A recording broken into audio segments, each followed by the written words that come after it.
we're going to shift over to football now. Let's move over to the NFL. And we still rocking this party because the party's always been right here and we're rolling with it. So you as a viewer, join this party because this party just getting started.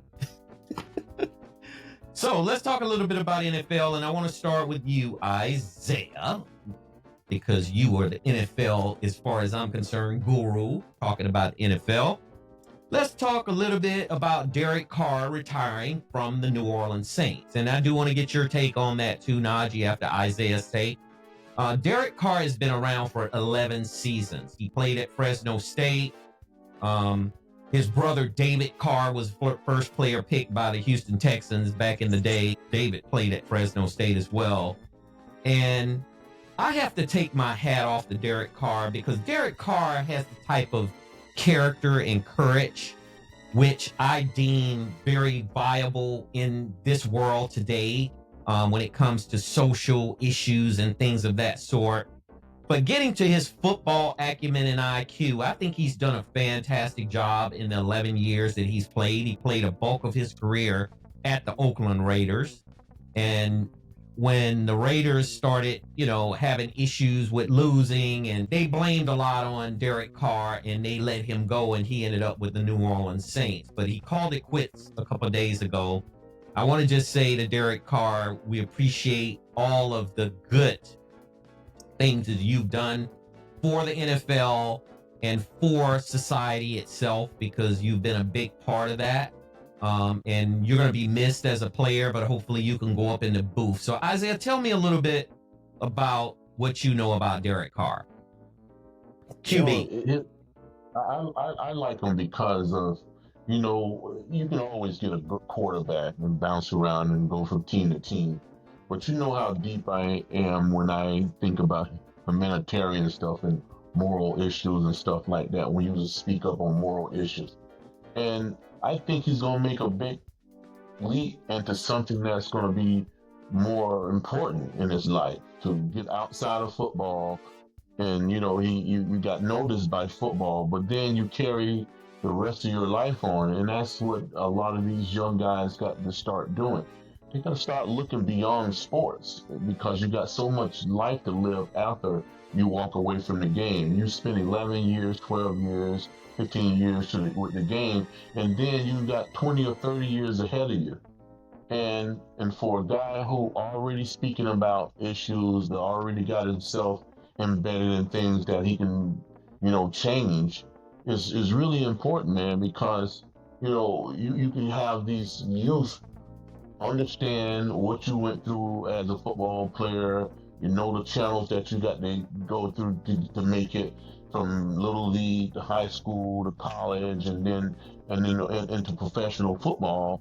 And then there's all this political game to a certain degree. And then when you get out of it, you go into society and you have to deal with, politics. And then things has to be done, and you got to know how to go through the red tape of getting things done in communities and the country and the states and all this type of stuff, man. And the guy is already doing that. So I'm just eager to see all the progress that he's going to make outside of football, because, man, when you got a guy who's got that motivation to do something like that, people always need to think about helping them and pushing them and doing what they can to either copy what he's doing. So there's never enough people like that. When you got a good guy who's going to do something right, man, I love to see copycats doing something beautiful, something sweet, something moral into the communities. There need to be more copycats as opposed to copycats who want to go buy a Mercedes or nice fine watch or jewelry. Copy somebody who's going to help somebody else out. So that's what I commend him for, man, and good luck to him. Hey, peeps, and welcome to the DC Stewart Show Podcast. Derek speaking. No eyes there.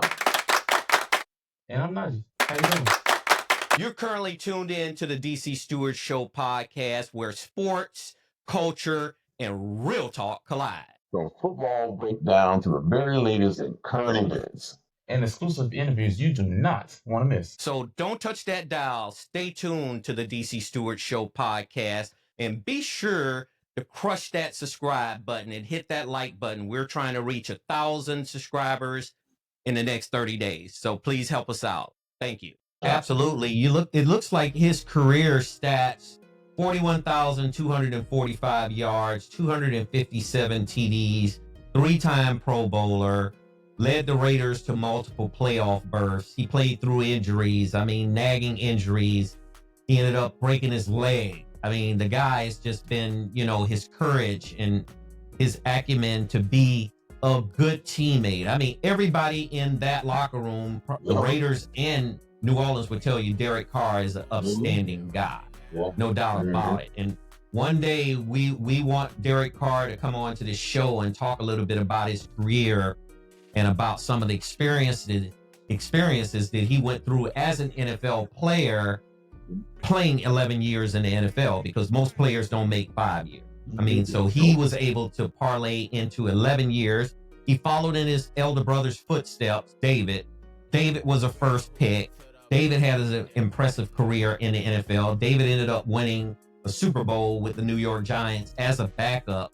Both of those guys, the Carr brothers, are class personified. Both of them, just like the Mannings. I compare them to the Peyton and Eli Manning and that entire Manning family, that Manning Patriot clan, which Archie Manning started it all out as the father who played for New Orleans as well. So I just want to say thank you for your contributions to the NFL, David Carr, and thank you for your NFL contributions, Derek Carr, because you guys have made a big, big impact on the NFL and young people who are trying to make it to the NFL. Najee, tell me a little bit about what you think guys like Derek Carr can contribute beyond his career in football. Well, I didn't really follow him that much, but I did know that he was a very notable player that was respected in the league. Like he didn't get any type of trouble. He didn't mind helping people out, and just like you just said, his teammates didn't have anything bad to say about him. So he, as a player that's that notable, and he's respected like that, I mean, that goes a long way when it comes to young players. When it comes to their upbringing and not going into the league with a weird or stupid mindset, thinking they can be invincible. Just, I mean, bro, it's nothing wrong with being humble, being a good person, or conducting yourself as a well-groomed man. There's nothing wrong with that.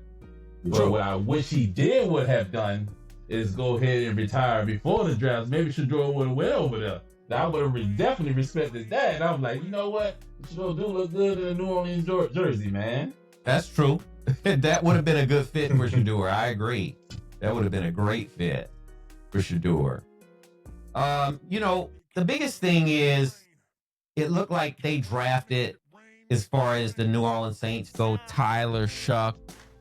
And this kid is going to be he's going to be good. He's going to be a superstar at some point in time with the Saints. And I think Derek just felt like that was the perfect time to call it a day. The Derek come the long road. He didn't go the first pick like his brother did, David. He was a second round pick. He had to work himself up. And he had to work himself up. And he's a Raider at heart. They're going to have to do something for him with Las Vegas. Because if Mark Davis, I'm going to speak to Mark Davis personally right now.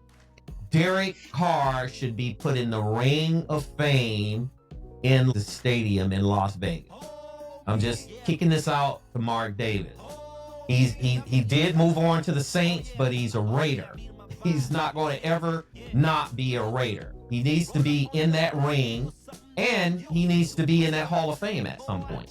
So we'll continue to talk about these type of things, because I love players that actually make a bigger impact outside of football, even though they do make a big impact inside of football. Outside of sport, period, yeah. Outside of sports, period. And some of the people that he stuck up for, I mean, just Derek did. I mean, he went out on a limb and put his own reputation out there, even when Henry Ruggs had that car accident. and the wide receiver for the Raiders, Henry Ruggs, who was speeding and had that car accident in Las Vegas. Derek Carr, he supported Henry Ruggs. I mean, Henry Ruggs was wrong. Henry Ruggs committed an act that was not deemed legal. So, but Derek Carr still stuck with him as a teammate. So I was really impressed with that. You've reached the end of another episode of the DC Stewart Sports Talk Podcast. Be sure to connect with us at Facebook and Twitter.com. Your voice is important, so head over to iTunes to subscribe, rate, and leave us a review. Catch our next episode.